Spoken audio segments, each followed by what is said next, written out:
Hey, hello everyone, I'm Shogang. In the last lesson, we explained how to obtain and use this blueprint. If you want to obtain and use it at the C++ level, it's actually very clear and simple. If it's engine, then obtain it through Engine. If it's editor subsystem, then obtain it through editor subsystem. If it's through world or local player subsystem, then obtain it through their own local world or local player. We mainly look at this game instance. Subsystems to obtain it. Then, actually, it's very simple here. For example, we can have it execute some operations here. We'll just replicate it. We can bind delegates. That's completely fine too. So, you can write C++. Definitely bind dynamic multicast in C++. This is also completely fine. Binding multiple waves is even more fine. Here we will directly use this begin play. In the begin play section, we can get GameInstance. Generally, getting GameInstance is always successful, right? But it's not ruled out. It's not ruled out that sometimes you do something quite magical. In this case, it might need to be like this. That is, we need to first get something like GameInstance. Then it should be called my GameInstance.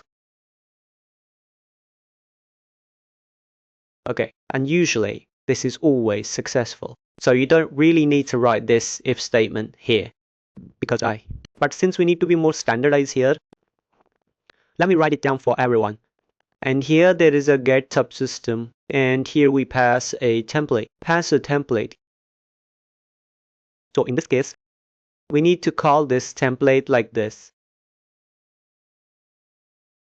Obviously, we need to include its header file.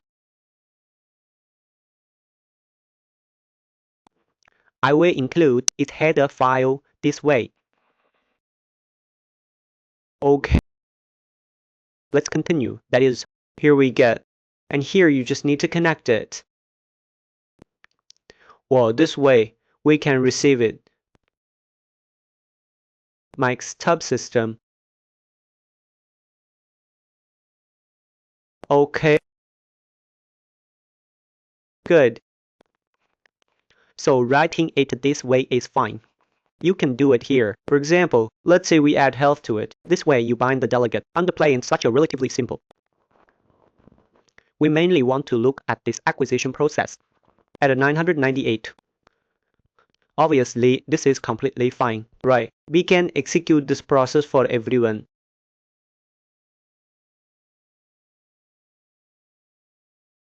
Yeah, and if you say this is a class A, but if I want it to be a U class, how should I acquire it? Well, actually, U class can also be acquired, but this part might require a little bit of skill. It might be a bit more troublesome. Okay, let's launch this map. You will see. Well, we'll ignore this part. There's absolutely no problem. Okay, you see, this 998 is clearly added, right? Because originally we had 122. Adding 998 gives exactly 1120. So there's absolutely no problem here. And if this is a U class, Tau class is quite special. So if it's a U class, you need to specify the context through metadata. First, we get the world. Then after getting the world, we get the game instance. But we don't get it this way. Actually, we can get it like this. Usually in Blueprint, we write a method like this. We simulate the U class. Right now, we can't directly get GameInstance. Because you'll find this method is actually a method of Actor, right? And it's not a virtual method either. You see these are all from Actor. You can't use GetWorld either. But actually, it should be written like this. We call it UObject-based. We'll stop here. Actually, there is a U object here. It usually writes it like this sometimes, but it's not a problem. The U word in should be called inward content. Text object. Okay, right. Then pass a world context here, and then for your counterpart. It becomes quite troublesome when you call it. Sometimes I often can't remember this. So I'll go and check. Look at how the engine source code is written. I can't remember this. It's too long. We mainly just need to copy this part over. And sometimes I often search for this on Bilibili because I really don't memorize this. This is too long, so we already have our U function. And here there's a blue one. This part is more or less the same.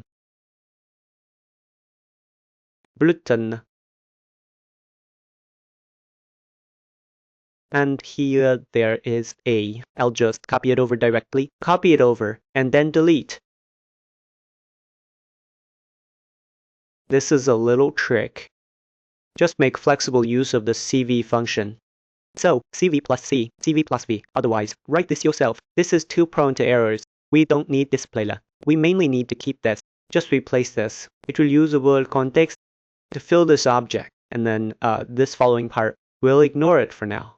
This following part it involves some relatively complex advanced techniques. Okay, so after we put it here, now let's create its implementation.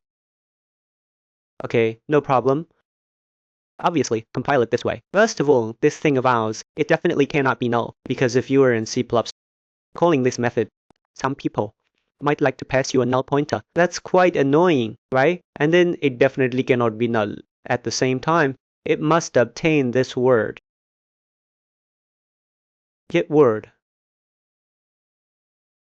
It must obtain this word. Actually, these two things must not be null. This makes it return a word. If it can get this word, we can then go here to GetSubset. This way, we can also get it here. GetCaseception. See, it's also here, but it's basically a word-level subsystem. You can see this might... Exactly right. We'll still use GetGameInstance. So it loops back here. You can say it loops back here again.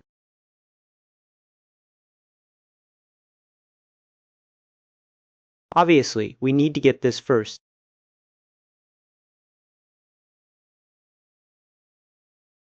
Then you call it here. We give it a 2000.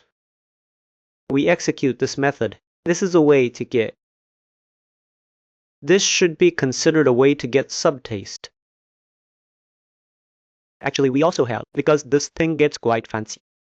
There are many ways to do this, because CDI is very flexible. I believe by this point in the lesson, we'll demonstrate another method for you later. That is a more advanced method. Sometimes I do it this way too. So here, we might need to let it execute this method. In order to avoid changing this as much as possible, let's use a key 2. Let's just grab this object from the scene. Let's just click anywhere. It should be this one. Okay. Note that we are not clicking this cube. This is the cube. This one is it. Let's move this one. It actually moved to the front. Okay, then we go here. There is a method here. What's it called? It's called UObject-GetSubsystem. See, you might say I can already use blueprints. Why am I still writing it this way? Because sometimes when you call everyone in C++, it's a bit different. You have to go around a bit. That's just how it is. Actually, learning C++ from blueprints just requires a bit of a detour. We are at 1000 now. Dimidi said, no problem at all. So, like this writing style is right here. You can see it doesn't have this world context. Actually, there's another knowledge point here. There's another knowledge point. That is, let me supplement a relatively advanced small error, related knowledge point for everyone. There is a blueprint, economy, function library here. Sometimes it will have an object like this. That is, you select one here. Take a look. It might not be coin actor either. That is, there will be a situation like this here. That is, if you select a world outliner here, it will report an error.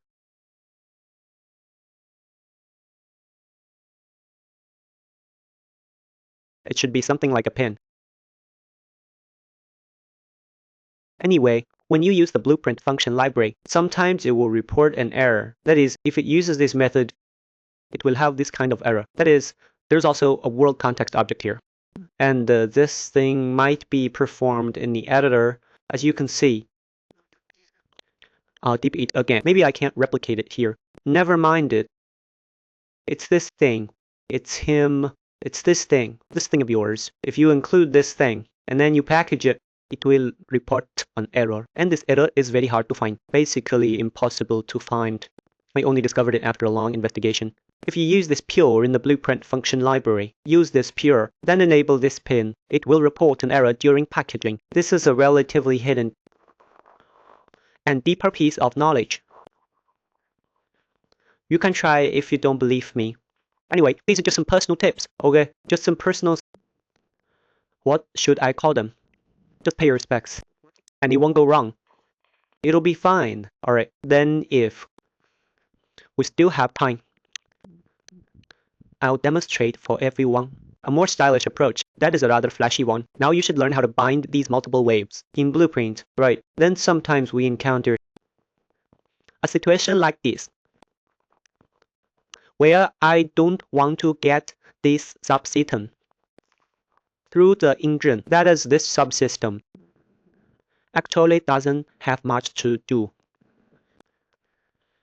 with the end, so you just need to ensure that when you use it, it is of the init and before init. That's fine then. So how do we write this? It's actually quite similar to our traditional C++ goal of writing. It should be called, that is called my subsystem ptr. Okay, then we make it static on this side. Actually, this is a standard C++ singleton pattern, but we reference it here sometimes to solve some special cases. That's why we use it. And ours is static here, so we have to declare it inside and outside. Because its lifecycle is different, so you have to declare it inside and outside. Here we declare it as a null pointer. This is something I often do, because sometimes I need to test conveniently. You don't want to nest too many layers. And here, obviously here after we finish initializing this thing, we just assign it to it. And then, when we destruct it, we just set it to null. Then, pay attention, everyone. There is a detail here. If it is empty by itself, everyone should set it to empty here. Right? First, set it to empty, then take action. Okay, so what do we need to do now? We need to write a method. We'll write this method here. Let's call it, we can expose this to Blueprint, no problem. Let's call it get GetSubsystem myself. Okay, the parameter it returns is obviously such a pointer. Okay, let's create its implementation here. Here we will just directly return this pointer. Okay, obviously there is no problem using it this way because our word is inside the actor. Actually, their initialization time is all later than the instance. So if we use it here, there is actually no problem. We'll just use it like this. That's it. And sometimes we use it like this. Actually, sometimes we also pass references and such. But there doesn't seem to be much of this here. I think it's fine to just look at it. It seems there's an error here. Let's check what the reason is. No static mentality must be. This is because we forgot to make this method static. We need to make it static. That way it's easier for us to call it. Then calling it like this will be fine. If you're not too sure about it, you should still do it this way. That is, you can do it like this, and then call it, and it will be perfectly fine. But if you're more confident, you can call it directly. No problem either. As long as you understand the lifecycle, you won't need to write so much redundant code. Then here we can set it to 500. Here it is removed through this. That works as well. This is completely fine. And actually, this method, you can also use it in Blueprint because we exposed it to Blueprint. But this method may not be very safe if you have some requirements that might need to be used during engine initialization or when the engine is being shut down. That would be unsafe. But in our case, regarding the follower here, this method has some risk, but it works very well. It consumes a lot of gas. Okay. So actually here, we'll just use Yaogang. You can see, right? You can see, actually, it's actually the same. You can see. We usually have a tick here. If there's a tick, we'll still execute it the same way. Then you can execute it here, hey. No problem at all. Here we'll give him another kill. Shell gang. Scares, subslips, self.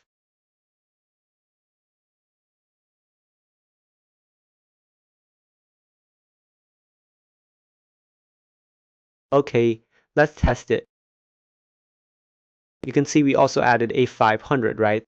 Because just now it was 1020. Now it's 1620. This hello is also showing up. As for this hello, it's because we typed the time incorrectly. We should have placed it here instead. You can see. Alright, let's stop here for now. Okay, why is it 0.0 here? That's because this value has been converted to a float. You can see that's the reason. Then in the next lesson, we'll add some knowledge about T. Let's make the subsystem more or less correct, just like this. Thank you everyone.